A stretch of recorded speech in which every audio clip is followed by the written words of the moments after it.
tutos de Gérald, ils sont indispensables. Les tutos de Gérald. Oui, bonjour mes follow, c'est GG, des tutos Gérald, des vidéos de l'internet. Alors aujourd'hui, je vais vous apprendre une chose un peu particulière de mon invention. En fait, hier, ma compagne m'a dit que le matin, quand je me réveille et qu'elle dort encore, je fais trop de bruit en remuant mon café. Donc voilà, l'action de remuer comme ça est un peu bruyante contre la porcelaine. C'est pourquoi j'ai inventé une méthode beaucoup plus silencieuse, on va dire, afin de ne pas la réveiller. Pour cela, je vais prendre une essoreuse à salade que voici et je vais appuyer sur le bouton pour faire monter le push-push. Hop. Et alors, vous allez dans un premier temps recouvrir la passoire qu'il y a à l'intérieur de l'essoreuse, puisque comme le nom de la passoire l'indique, il y a des trous. Et du coup, pour ceux qui suivent, ça va être compliqué puisqu'il y a des trous. Vous allez recouvrir donc la passoire d'un papier aluminium que voici.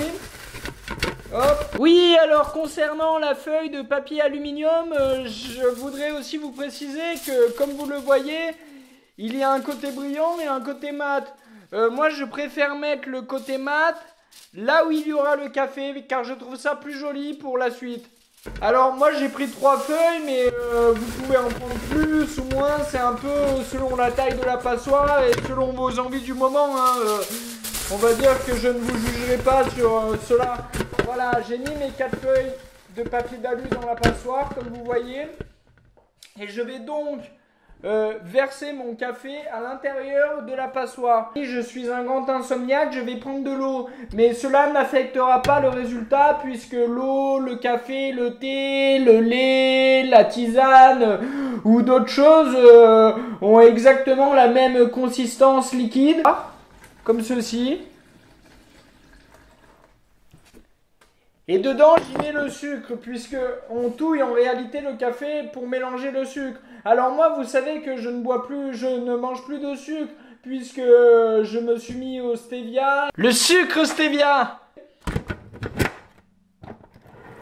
Et j'appuie afin de mélanger. Comme vous l'entendez, cela fait beaucoup moins de bruit.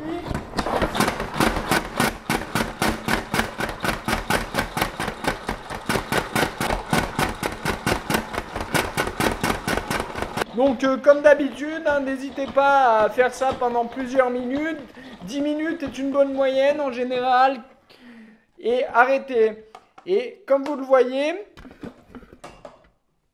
le café a été mélangé sans que le sucre fasse du bruit en le secouant avec la cuillère.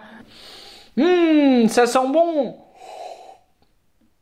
C'est délicieux et onctueux, le sucre est bien réparti grâce à cette tactique. Chut, je vais regarder si elle dort. Tu dors? Elle est toujours ensevelie par le sable du marchand de sable. Autrement dit, elle dort. Donc j'espère que ce didacticiel vous a été utile, les follow. Et j'espère que vous penserez à moi demain matin en essayant de faire votre café, en ne le remuant pas pour ne pas réveiller votre bien-aimé. À bientôt!